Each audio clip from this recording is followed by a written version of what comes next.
it's likely that some of those statistics will differ from the others.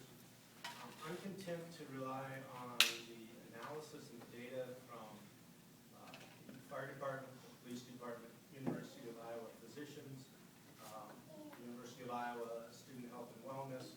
These are studies that have been ongoing for a number of years, as opposed to recent studies. For instance, the iPro study was done by 4 undergraduate students. They made some choices, and you have to make choices in this research about which data to look at over what time period, with what geographic boundaries, that are different than what the professionals in the area normally choose.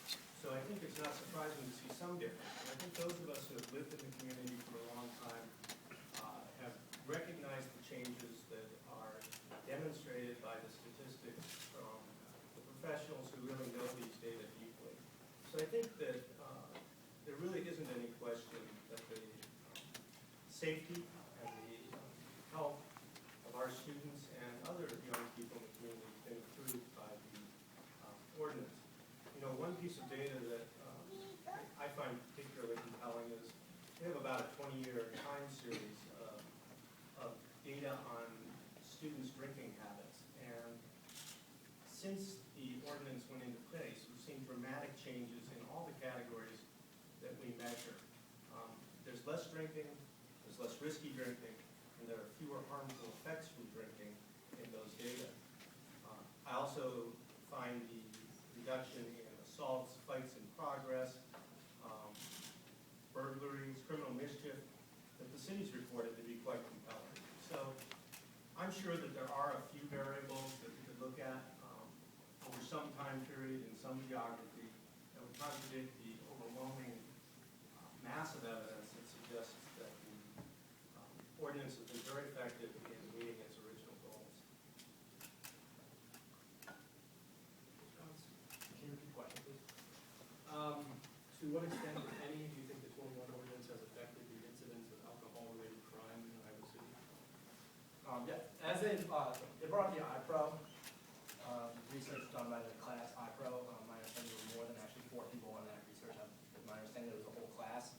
And the Daily Iowan actually quoted the teacher saying, I think it's important for voters to look hard at the numbers and data, take a step back and say maybe the 21 ordinance hasn't had the effect the city council intended to, and our opinion might be the right outcome since it clearly hasn't had the outcomes that they were hoping for.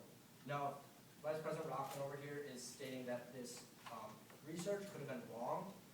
Then you could also argue the fact that Paula's may have gone down due to the fact that these students are leaving the bars at 10 o'clock, and it's a known fact that they're all going out onto the town, going out to house parties and partying elsewhere. And when a police officer comes to an off-campus house to arrest a party because it's been too loud or whatever, the party patrol's out doing their thing, they don't go into the party and hand out 60 Paulas. They go into the party, they kick everyone out, and they give the disorderly house, which clearly states why the disorderly houses have gone up 83% and Paulas have gone down. Yeah, I mean, you look at the numbers from our standpoint, 25% increase in intoxicated people. Public intox tickets have gone up from 420 to 550 from 2009 to 2012. 83% increase in disorderly house tickets, and the number that stands out to me most is the fact that overall tickets issued alcohol-related on campus has gone from 1,046 to 1,719.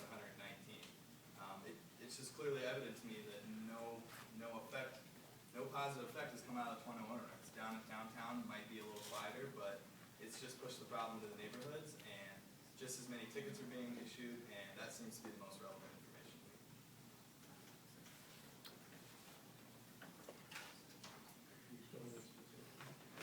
Sure. You can respond to those. But yeah, and let me respond on the disorderly house issue itself. Two things. First, in conjunction with 21 ordinance, obviously the police department, at the direction of the city, started increasing its enforcement. It's now more aggressively enforcing parties in near campus neighborhoods, and is applying lower tolerance to parties. And so that explains the increase in citations. And we were told by the police chief that we should anticipate that when we started. The thing to look at is the number of complaints we're getting, because these near campus neighborhoods were very nervous about the 21 ordinance 3 years ago, and they call the police at the slightest indication of a party. And of according to the police department's own data, in the 3 years, compare the 3 years since the ordinance to the 3 years before the ordinance, complaints in the university impact area, which is a large area where most of the students live, are down 7% over that period of time. So I think the proof's in the pudding. The neighborhoods themselves are complaining less in the 3 years since the ordinance than they were before, even though they're watching this very closely. We're gonna move on to the next question. Sake of moving on. It's for you. How do you think downtown Iowa City has changed as a result of the 21 ordinance? I mean, it's obvious. Downtown Iowa City has just gotten less quiet. I don't think the safety of downtown Iowa City has changed. Downtown Iowa City was never dangerous. I don't think students were walking down there thinking they were about to get shot. When they walk out off campus, that's completely different.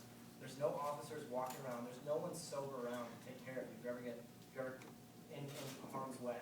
I mean, just a couple nights ago, we received a hawk alert. You don't ever receive a hawk alert of an armed man right in the pedal, but you get them all the time of people off campus. So if you want your students leaving these bars at 10 p.m. and taking the risk of walking off campus, where the lighting, as I know firsthand, is very poor. I know firsthand, my friends have been walking home and they've nearly been assaulted. Yeah, basically downtown to me, it's just switched from policies being issued to after-hours tickets being issued. It doesn't really seem to solve any problems. After-hours tickets basically didn't exist in 2009 because there wasn't a 21 ordinance, and they've gone to 300, 200 plus tickets in the last few years. Downtown might have quieted a little bit, but tickets are still being issued, and kids are still pushing their attendance downtown. And to me, pushing them out to the neighborhoods just doesn't make any sense. Well, I'm a little confused because I'm hearing that downtown is both less quiet and more quiet. So what I would say is it is more quiet, it's more calm, but it's still as vibrant as ever. In fact, I think it's more vibrant than ever. You have a downtown, let's look at the predictions that were made in 2010. One of the things they said would happen was that the economy would implode. There would be all these empty storefronts, all these bars would fail, there would be tumbleweeds, blowing down the street. That has not happened. In the immediate downtown area, there are 4 places that changed hands, and they were replaced by restaurants, retail, the Clinton Street Social Club, which is hugely popular, a film center, and there are more cafes, and that sort of thing. There are also more people coming downtown, and of all stripes. And it's in everyone's interest, whether you're a student or a general community member, if you're downtown to be attractive to everyone, not just a narrow demographic. And so we see a downtown that is more attractive to people, there are more families, there are more patrons, there are more people who want to live downtown, which is good for business. Now, in terms of actual businesses, I think we've seen a steady increase in retail, office space, residential offerings. Those are good things. There's what I would describe as a 30-year high in terms of the level of interest in development and redevelopment downtown. Businesses are making investments. Businesses are investing in their own facilities. And so I think, and this isn't necessarily tied only to 21, I think it's a result of a number of things. I think downtown is doing better than it has in probably 30 years. I might just add that if in fact there were more parties, which the evidence suggests there isn't, and if parties were more dangerous, we would expect to see more trips to the emergency room, more ambulance runs, more fire department calls, and all of those are down. We'd also expect students, when they're asked on surveys, have they ever been injured due to their drinking, to report more. All of those are down. I do visit the nearby neighborhoods a few times a year on a Friday night between midnight and 2, and there's been a dramatic change. It's interesting, to make the comparison because, of course, the vast majority of students never lived here before the ordinance and haven't been able to see the changes. I'm confident that the neighborhoods haven't been destroyed and people haven't been put at greater risk because of the ordinance effect downtown. Response? Yeah, there's one statistic we just wanted to add. Off-campus emergency responses from 10 p.m. to 3 a.m. has actually gone up 1.1%. So, I mean, citywide 9.3% increase. downtown has decreased, but citywide has seen an increase.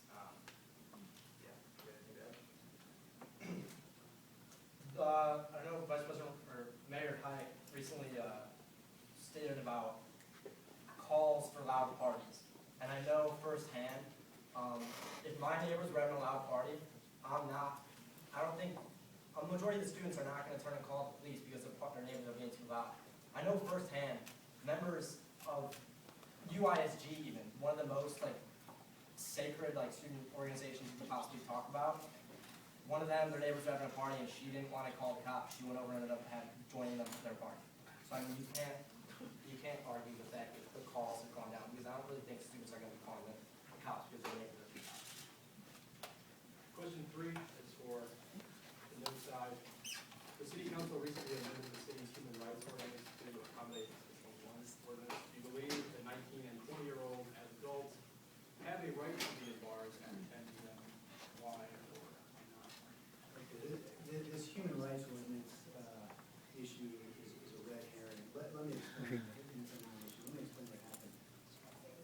Recently, the city staff and Human Rights Commission, which is a group of volunteers who serve on this commission, decided to clean up our human rights ordinance, which covers lots of things, including age, to reflect that age distinctions based on safety and health and other issues don't automatically violate the code. And we also wanted to reflect that state restrictions, such as drinking age, which we have no control over, was decided purely by Des Moines with substantial incentives for highway money from the federal government, doesn't violate our local code here.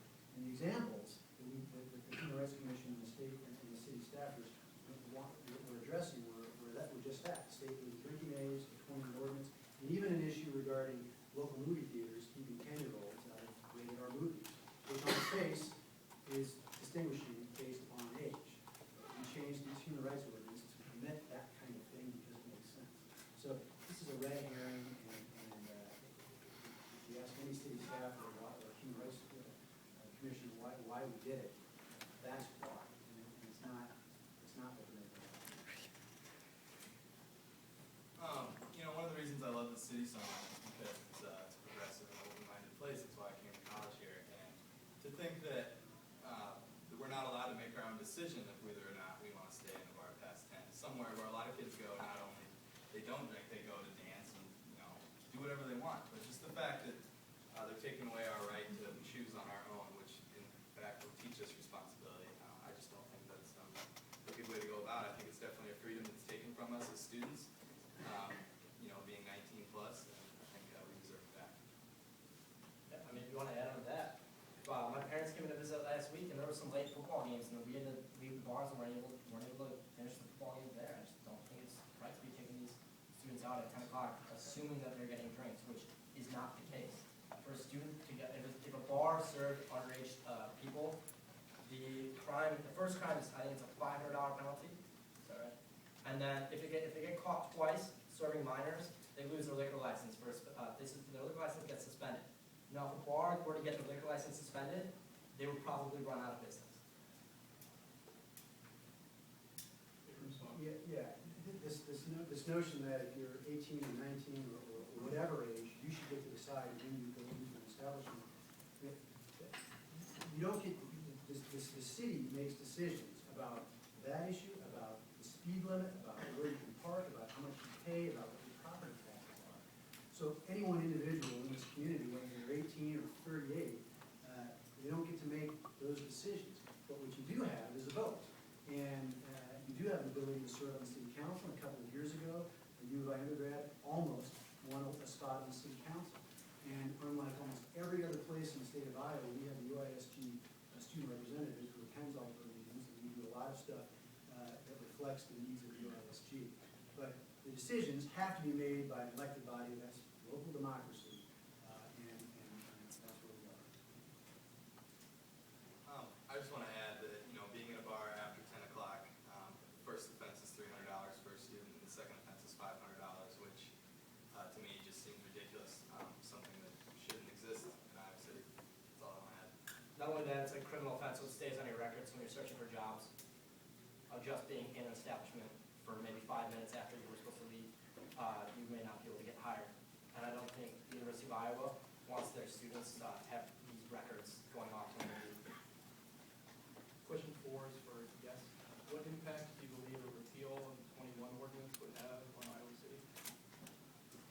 I mean, I think it's obvious through the stuff that we stated. I think the university would be much safer. When you're looking to go to school at the University of Iowa, I don't think any admissions officer can say that this university is safe right now, because when pretty much every student who goes out downtown has to leave downtown and they go off campus where it's unsafe, which we've talked about.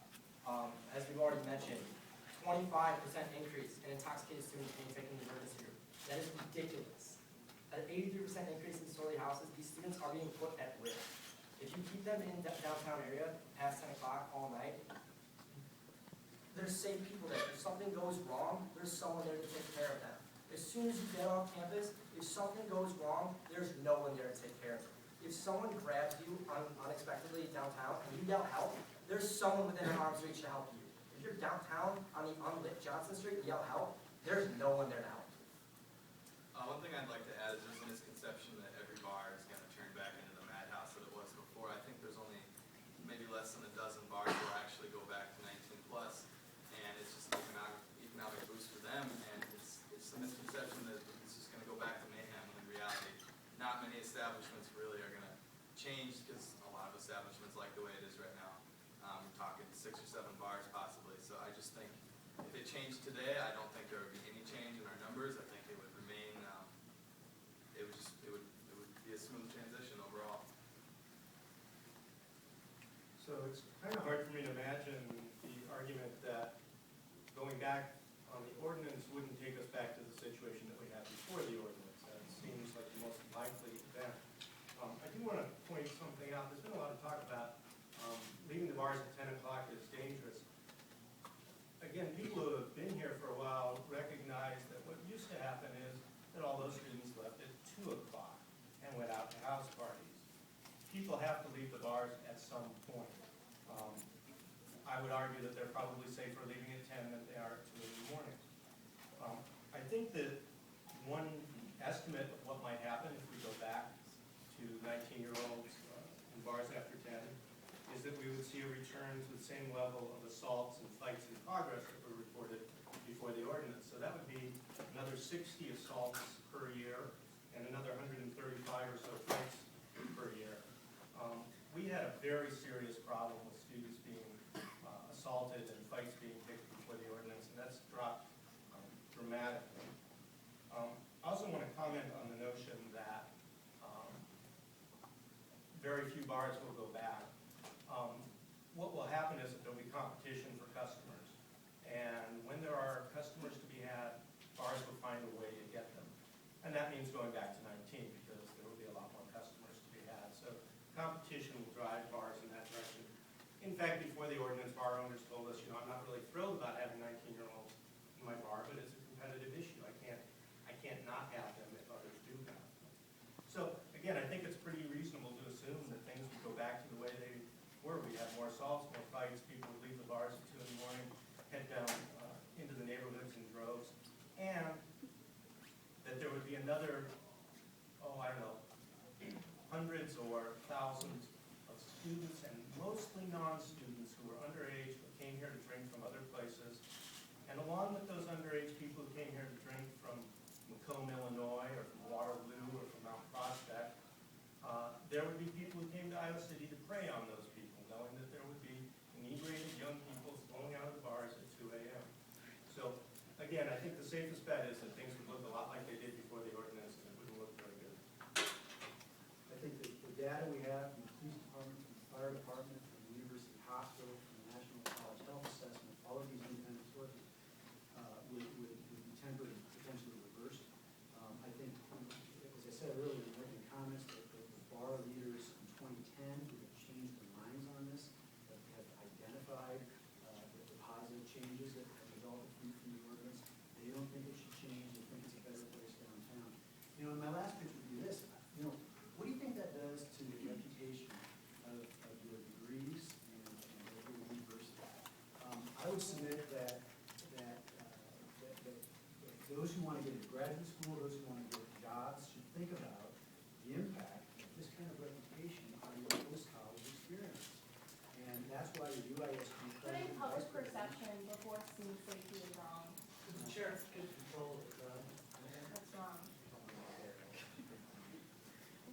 mentioned graduate school and applying and getting jobs later. So do you think the increase from being ranked number 12 party school in the nation to the number 1 is going to help me get a job when I graduate? I think every student in this room right now, when you graduate, will be like, wow, you went to the number 1 party school in the nation. What was that like? Everyone's going to get it. I had internships this summer. Every single day I was asked, so what's it like going to the number 1 party school in the world? We don't like that. I don't want to be asked that in an interview. I want to have a job when I grow up, and I don't want to be held back because we're number 1. It's obvious that this ordinance has changed the students' drinking habits. The numbers that you guys have are from surveys from random students. They could go down at any moment. I know so many students who start drinking on a Friday night at 5 in the afternoon. They continue drinking until they go to the bars. They leave the bars at 10, and they continue drinking off campus. If this ordinance gets repealed, that won't be the case anymore. These students won't have any need to start drinking earlier. And they won't, and like you guys say, if these students are in the bars all night, they're going to come up falling over. That's not the case. If in order for someone to go into a bar and fall over, you have to spend $100. These students don't have that much money. I don't know where you get that idea that students have endless money to buy drinks at these bars. You're not 21, you can't buy it.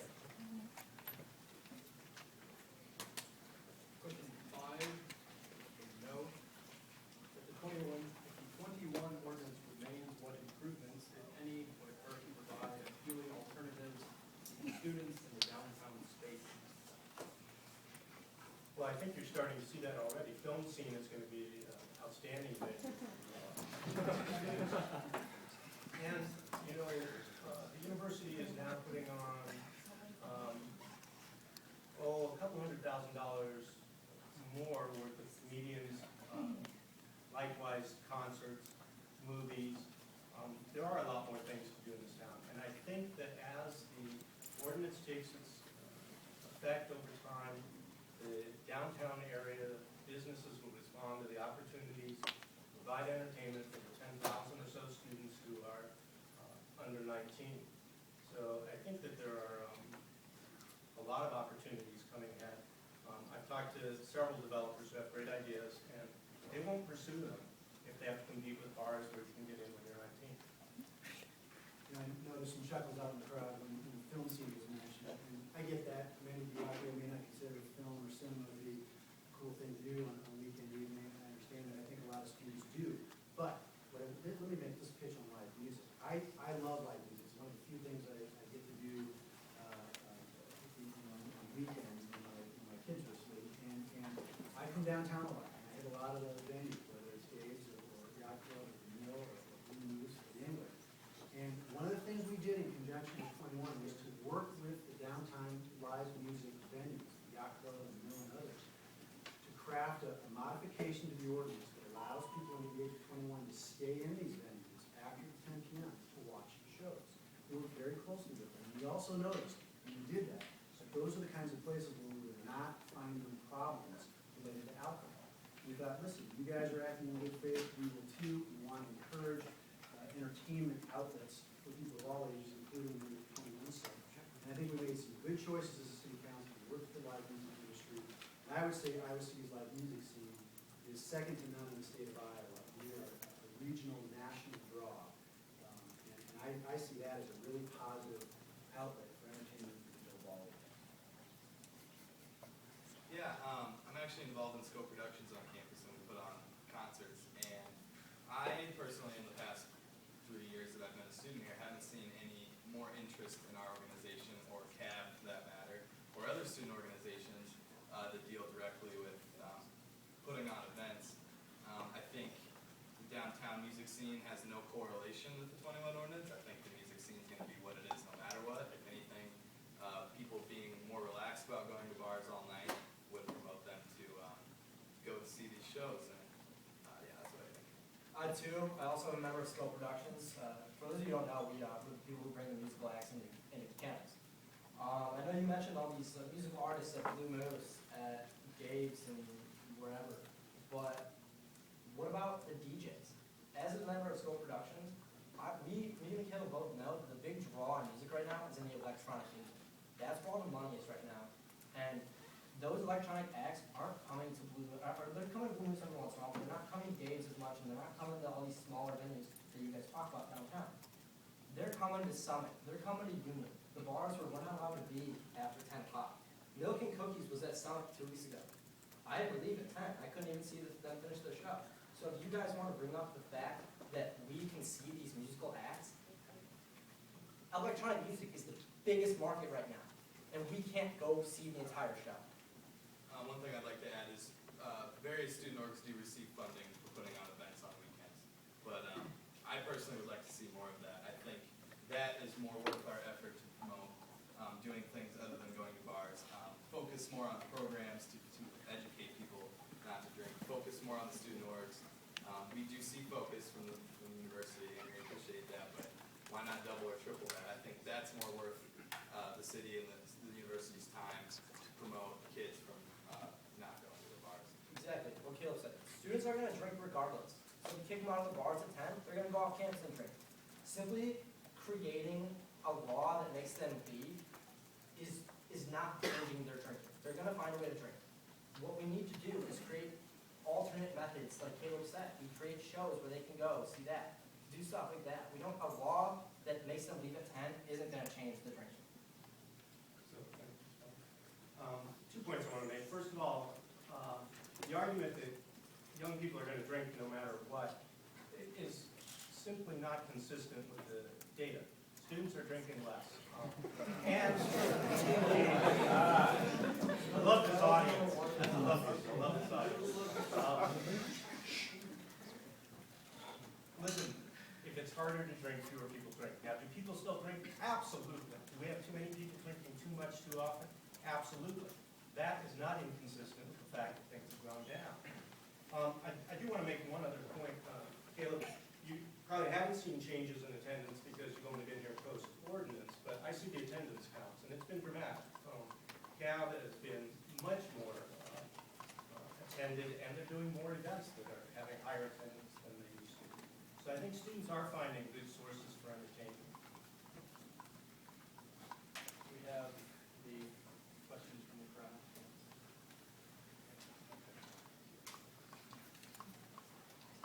Big two.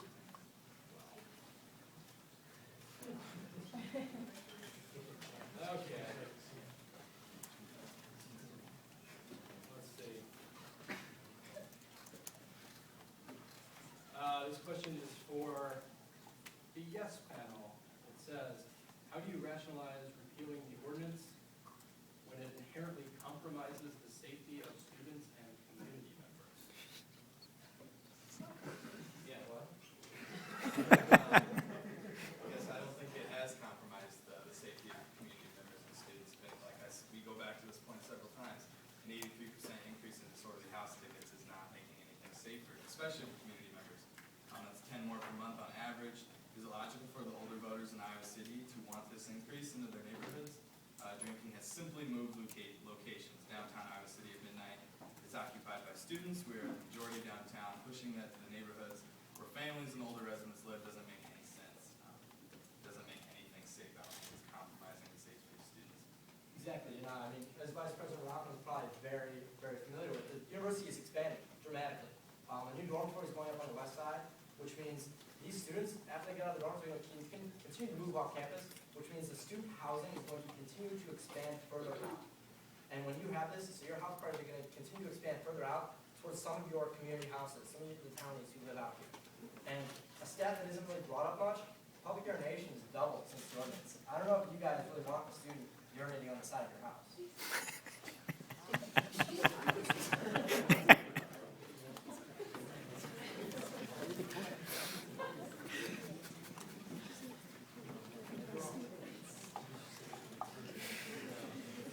Well, yeah, we would say that it has increased student safety, and it has protected community members. And you have to look at that from these sources that you talked about, the PD, the fire department, the national organization that takes assessments on campuses throughout the country every year or so.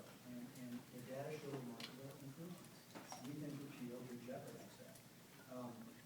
Now, in terms of this issue of neighborhoods, again,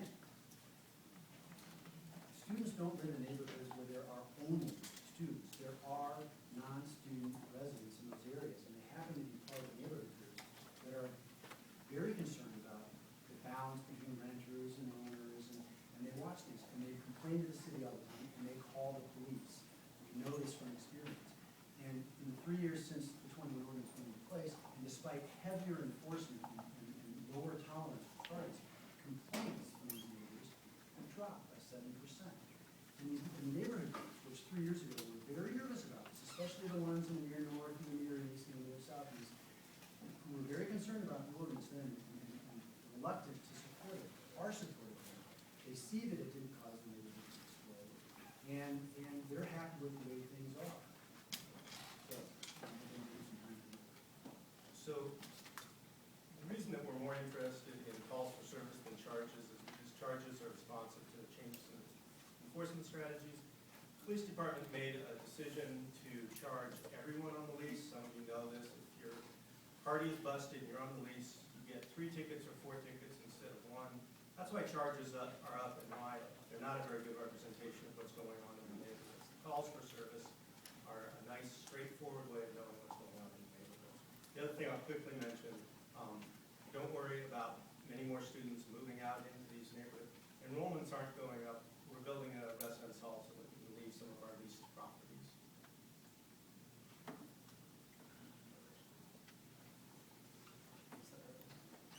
We've got one more question, and then we'll move to closing statements. This is for, is there any explanation, or do you have a reaction to why there are only 2 bars behind the repeal effort, and many who are vocally opposed to it in 2010 are now supporters of the 21 ordinance? Well, it is an interesting phenomenon. I spoke to a bar owner whose establishment 2 years ago was part of the effort to repeal. He reported to me that not only is his bar not interested in it, they don't want to repeal it. He described a situation where a majority of the bars downtown, sort of usual suspect bars that we most associate with downtown, are not in favor of it, and that it's a small fraction. We saw from the reports, so before elections, you have to report your expenditure. You have to report your donations and your expenditures to the state ethics committee. We saw that 100% of the money for the yes side came from 3 bar owners. And that's a very concentrated set. So, when you look at the people who were the face of the repeal effort a few years ago, the economies in the middle, they were the ones that used the biggest. They were the ones leading the charge. They are not only sitting this out, but they're supportive of retaining the ordinance. They see what it's like. You can talk to Professor Whitten afterwards. I can show you the email.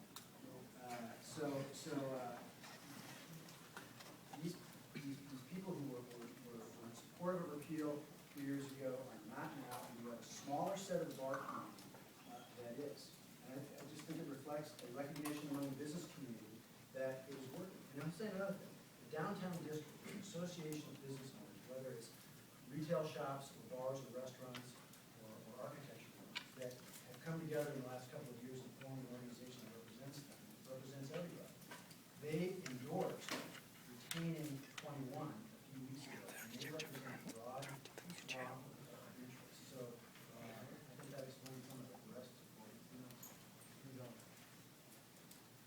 I think the fact that not as many bars are behind it might just be an overall pressure by the city to stand down. And I think rather than siding on the no side, I think they're remaining neutral more.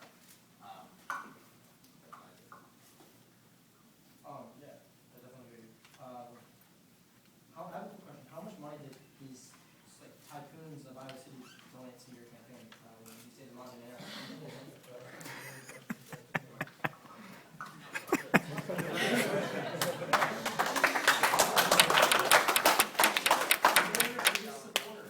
$2,500, right?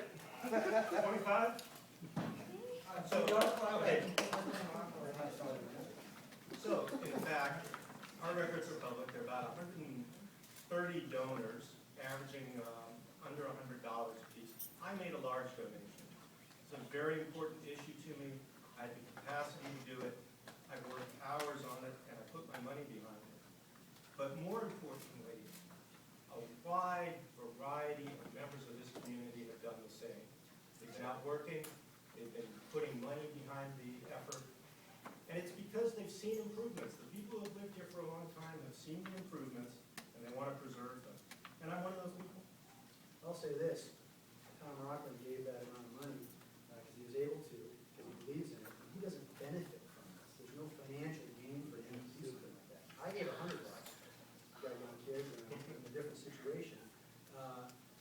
And I run a local business. I'm an attorney downtown. I have bar and restaurant clients, some of whom were not happy with me 3 years ago. I probably lost some business. I think it's the right thing for Iowa City. I think it's a reasonable, common sense ordinance. It's what most Big Ten communities already do. It's loaded with exceptions. There are 38 establishments downtown that have exceptions to this. Restaurants, music venues, that kind of thing. This is not draconian. This is a common sense thing. I really think it has worked for Iowa City. I believe that the community recognizes that. And I know that the downtown business community does as well. We'll move to closing statements.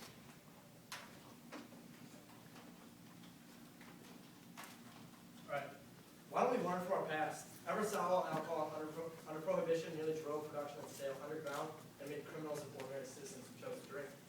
Instead of educating the student body and creating programs to assist those with substance problems, we enact an ordinance to prohibit the mere presence in a bar and think we have solved the problem. The only success the ordinance has had is moving the use of alcohol from bars to private residences or dorms. We have not addressed the issues of education or review as to the abuse of alcohol, nor have we assisted individuals with substance abuse. Careful review of the statistics clearly reveals the relocation of drinking from bars to private residences. If we really want to make a difference, let's stop making students criminals or merely a revenue source through issuance of tickets. Let's put the emphasis on where it needs to be, responsible drinking, and the adverse impact of binge drinking. Look at the success of educational programs that have been adopted in the past 20 years on drinking and driving. While driving under the influence is still a huge problem, it has dramatically declined in the past 2 decades. Look at the success of the educational programs that have designated driving, which shown remarkable success with younger drivers. To address a problem, we need to evaluate the reasons for the problem and attack those. Merely enacting ordinances which move the problem from one location to another only serve to allow us to rationalize that we did something, when really they have no long-term impact, and this ordinance has been. To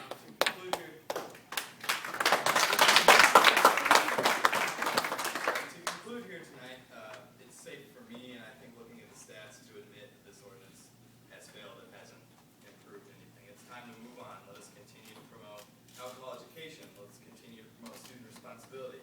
I mentioned earlier that I'm proud to go to school here. I'm proud to live in Iowa City, but I don't feel proud that the decision to stay in a bar after 10 o'clock was taken from me. That is why I came here, because I'm proud of the city. College is supposed to be a place where we grow as adults and make our own decisions without someone making them for us. Our freedom is being taken from us in the name of an ordinance that hasn't done any good to downtown or make the city safer. Give us back our freedom, make an economically sound and logical decision based on facts. Vote yes to repeal the 21 ordinance.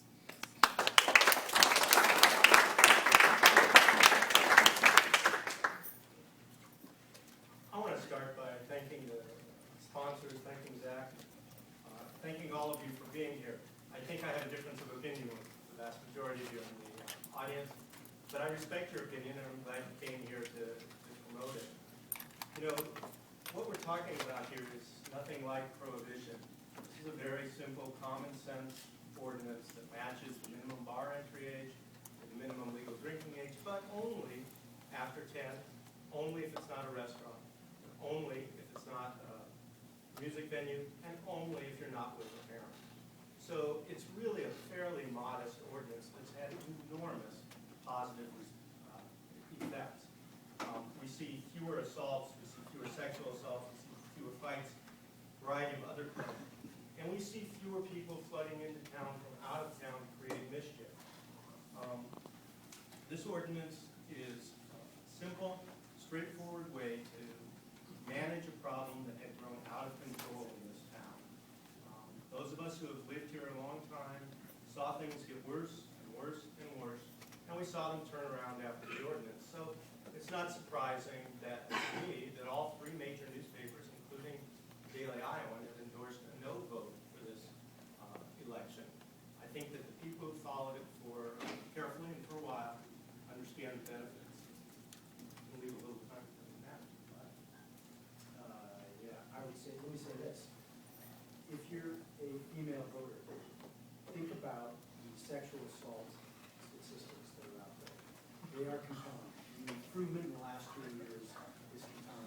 why groups like RDAP are supportive of retention of 21. This is a serious issue. And I think that was a fun point to make. I like your comments. This makes sense. It is not a severe ordinance, and it has improved the community. If you've been around for more than 3 years, most of you know it. I think a quick response on sexual assault.